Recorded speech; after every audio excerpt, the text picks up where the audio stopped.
गम न कर हम सफर नहीं वाजिद, तेरा साया तो तेरा हमदम है। बिस्मिल्लाहिर्रहमानिर्रहीम। अस्सलामु अलैकुम वरहमतुल्लाहि वबरकातुहू। मैं तमाम अपने मुअज़्ज़िज़ से मेम्बरान को अपने यूट्यूब चैनल पर खुशामदीद कहता हूँ और उम्मीद करता हूँ कि आप तमाम लोग खैरियत से होंगे। और इंशाअल्लाह ताला हम इल्मुल अदद के अंदर बात करेंगे कि 15 के नश्र को हम किस तरह इस्तेमाल कर सकते हैं और इसके क्या क्या तरीके हैं और किन किन मकासद में हम इसका इस्तेमाल करेंगे।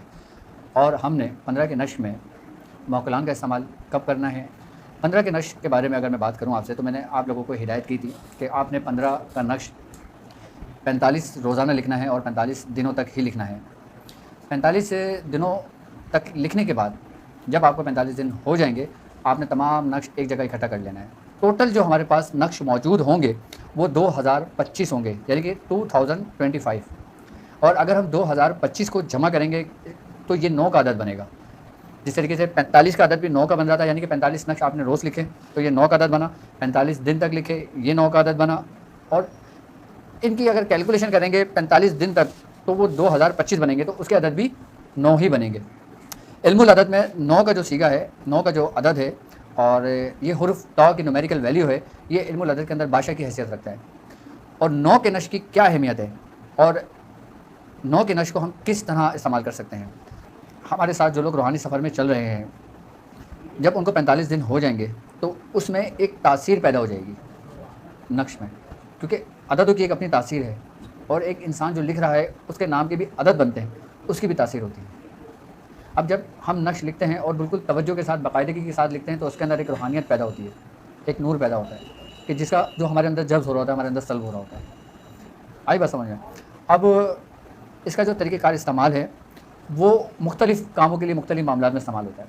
अच्छा, मैंने आपको आतिशी नक्श की इजाज़त दी है और आतिशी नक्श के बारे में बताया और आतिशी नक्श की ही ज़कात आप अदा कर रहे हो, ठीक है। अभी आपने बादी की ज़कात अदा नहीं करनी, खाकी की नहीं करनी और आबी की नहीं करनी, अभी सिर्फ आतिशी की कर रहे हैं। अच्छा, हम आतिशी ही की क्यों कर रहे हैं, उसकी क्या ख़ास वजह है? उसकी वजह यह है कि जो आतिश का जो अंसर है ना, ये इन तीनों अंसरों पे गालिब है, तो ये इन तीनों कुव्वतों से ज़्यादा कुव्वत अपने अंदर रखता है जो आतिशी नक्श की चाल होती है। आपने सिर्फ और सिर्फ आतिशी नक्श की चाल पे ही कमाल हासिल करना है। अभी आप बादी आबी खाकी के बारे में नहीं सोचें, आतिशी से ही मैं आपको सारे तरीक़ेकार समझाऊंगा और आतिशी से ही आप हर काम करेंगे। आपको बादी आबी खाकी पे आने की ज़रूरत ही नहीं पड़ेगी तब तक कि जब तक आपकी आतिशी जो नश है ना, उसका पूरा कंप्लीट चैप्टर ना हो जाए। आतिशी नश के बारे में आप पूरा ना समझ लें या पूरी आपकी किताब ना बन जाए, उस वक्त तक आपने बादी पे नहीं आना है, ना खाकी पे आना है, ना आबी पे आना है। आई ना बस समझ में। आतिशी नश इसके अंदर 1 से लेकर 9 तक जो इसमें 3 आतिशी बादशाह हैं, जिसके बारे में मैंने जिक्र किया था आपसे। जो इसके मौकलान है वो कौन है? अता तयाहिलु। और जो इसके ऐवान है वो कौन है? अता तहियाहिल। हाँ, अच्छा, अता तहियाहिल। इसी तरीके से इसके फरिश्ते हैं, इसराफील, और फिर सुरुख जिन्नात हैं, फिर शयातीन है, फिर हमदात हैं। पहले नक्श की जो वीडियो मैंने बनाई थी उसके अंदर मैंने 1 से लेकर 9 तक जो अदद थे ना, उसमें सिर्फ और सिर्फ मौकलान का जिक्र किया था, जिसके बारे में मैंने कहा था कि सिर्फ याद करना है। अता ताहिलु, बता ताहिलु, दता ताहिलु, जता ताहिलु, हता ताहिलु, ये सिर्फ याद करने के लिए कहा। अभी आपने सिर्फ और सिर्फ नक्श लिखकर अपने पास रखना है। अच्छा, अब आप ये पता करना चाहते हैं, ये जानना चाहते हैं कि इसमें आपकी तासीर पैदा हो रही है या नहीं। आपको कैसे पता चलेगा इसका?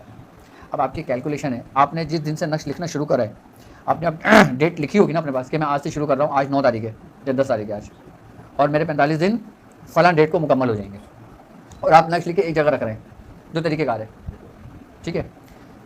अब जब 45 दिन आपके कंप्लीट हो जाएंगे ना, अच्छा, इसमें से ऐसा होता है कि कुछ नक्श गायब हो जाते हैं और कुछ नक्श की तादाद बढ़ जाती है। ऐसा इसलिए होता है कि इसकी तासीर पैदा हो रही होती है, इसके जो मौकलान होते हैं ना, इसके जो मातेद होते हैं, तो वो चीज़ें जागती हैं।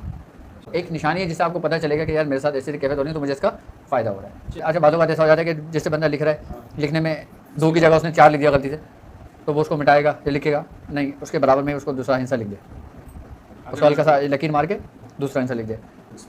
अगर देखो, ये इंसान कभी कभार होता है, कभी मुगालते में हो जाता है। आई बस समझ, तो हम बिस्मिल्लाह का लिखना भूल जाते हैं, तो उसमें कोई बात नहीं, हम दोबारा बिस्मिल्लाह लिख सकते हैं उसके नक्श में।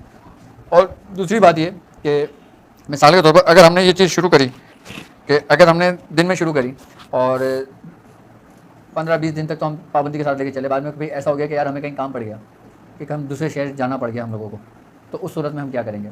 तो आप जिस शहर जाएंगे या जहाँ जाएंगे आप वहाँ पे इसको लिख सकते हैं। अगर आपको ऐसा होगा कि यार मैं घर पहुँचते पहुँचते मुझे शाम हो जाएगी, मेरा दिन निकल जाएगा, तो क्या मुझे नक्श की ज़कात दोबारा से करनी पड़ेगी?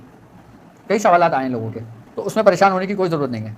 जो लोग अभी फ़िलहाल 45 दिन तक 45 नक्श लिख रहे हैं ना, वो बिल्कुल लिखते रहें। कभी ऐसा हो जाए मजबूरी की हालत में, जानबूझ के नहीं, ज़बरदस्ती नहीं, कभी मजबूरी हालत में, कभी इंसान कहीं हॉस्पिटल जाना पड़ गया या कहीं घर जाना पड़ गया, किसी के एक दूसरे सिटी जाना पड़ गया, तो वो वहाँ लिख लें। अगर दिन में नहीं लिख सकता तो शाम में लिख ले, शाम में नहीं टाइम नहीं मिला रात में लिख ले, लेकिन दिन गैप ना करें।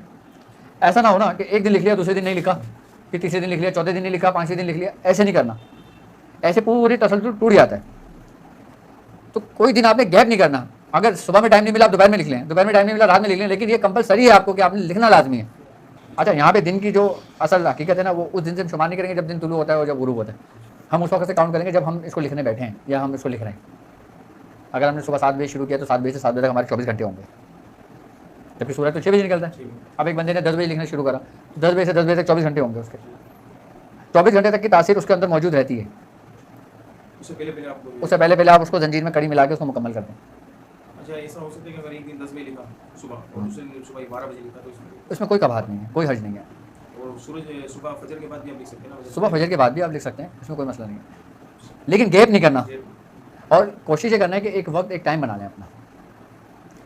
अभी हमने 45 दिन तक बिल्कुल सादे नक्श लिखना है। अच्छा, मैं अब आपको बताता हूँ। आप लोग पूछ रहे हैं ना कि 45 दिन के बाद करना क्या होगा, करना क्या होता है। हम जो करते थे ना, मैंने जो किया था, हमने ये किया था कि जब हमारे 45 दिन इसके पूरे हुए थे तो हमने इसके छोटे छोटे आटे की गोलियां बना ली थी। क्या? आटे की गोलियां बना ली थी छोटी छोटी। हमारे घर के करीब समंदर है, हम वहाँ चले गए थे, हमने वहाँ आटे की गोलियां समंदर में डाल दी थी। अच्छा, समंदर में ही क्यों डाली जाती हैं? अच्छा, बहुत लोग कहते हैं कि यार समंदर में डालते हैं तो इसकी बेहुरमती होती है, ये होता है। तो जो मैं नकुश की बात कर रहा हूँ कि नकुशी जो इल्मुल अदद के नक्श हैं, इसको बुजुर्गान दिन समंदर में डलवाते हैं, नहर में डलवा देते हैं साफ़ सुथरी जो होती है, और दरिया में डलवा देते हैं जो बहता हुआ दरिया होता है। आई बस समझ में। लेकिन गंदे पानी में नहीं डाल सकते, गंदे नाली में नहीं डाल सकते, गंदे नाले में नहीं डाल सकते। ये पाक उस पानी में डाल सकते हैं जो साफ़ सुथरा हो पानी। अच्छा, समंदर में डालने से मकसद क्या होता है? कहते हैं कि समंदर में जिनकी ड्यूटी है ना, वो है हज़रत खज़िर अलैहिस्सलाम। जो ये 7 समंदर है ना, आपकी उन पर ड्यूटी लगी हुई है हज़रत खज़िर अलैहिस्सलाम की। हम जब नक्श लिखते हैं एक ख़ास तरीके से, जो तरीक़ेकार मैंने आपको तालीम किया है और इजाज़त के साथ, जब हम इसकी आटे की गोलियां बना के इसको समंदर में डालते हैं, आई बात समझ में, तो इसके जो मौकलान होते हैं ना, वो उसको वहाँ से लेकर हज़रत खज़िर अलैहिस्सलाम की बारगाह में पेश करते हैं।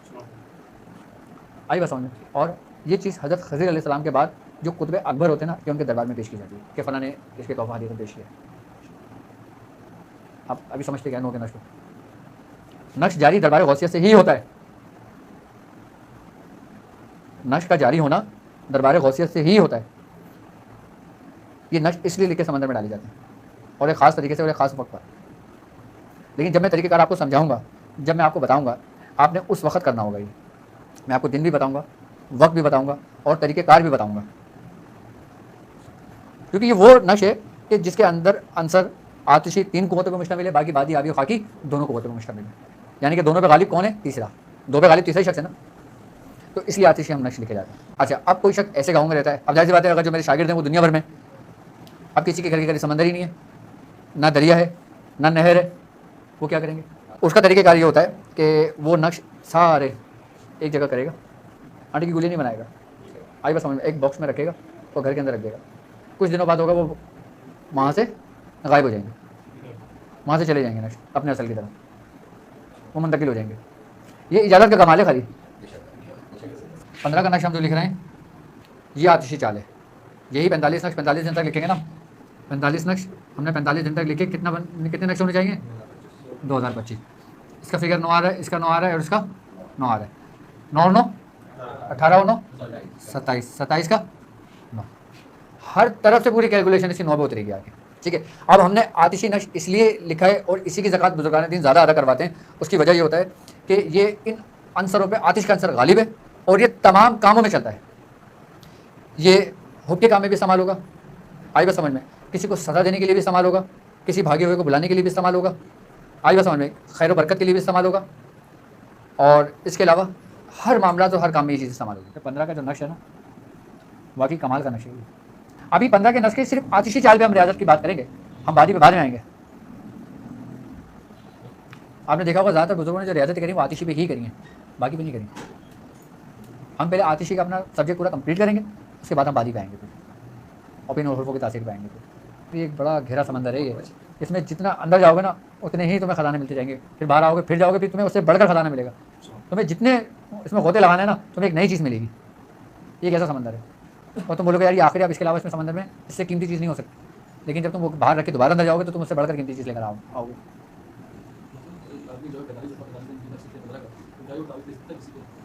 दे सकता है, उससे पहले उसके लिए इजाज़त ज़रूरी है। 45 नग जब वो लिख लेगा ना तो वो खुद उसका आमिल हो जाएगा। आई बस फिर वो उसकी इजाज़त साकिन हो जाएगी, उसके अंदर ठहर जाएगी, क्योंकि जुनूस की इबादत उस पर इजाज़त करता रहेगा, उसकी इजाज़त। अच्छा, इजाज़तों में भी बरकत होती है, इजाज़तें भी तरक्की करती हैं, इसके भी दर्जात होते हैं। लोग तो बोलते हैं भाई इजाज़त जाओ, क्या इजाज़त, इसके दर्जात कैसे बुलंद होते हैं? कभी जब बैठूंगा तो उसके बारे में बात करूँगा इंशाअल्लाह।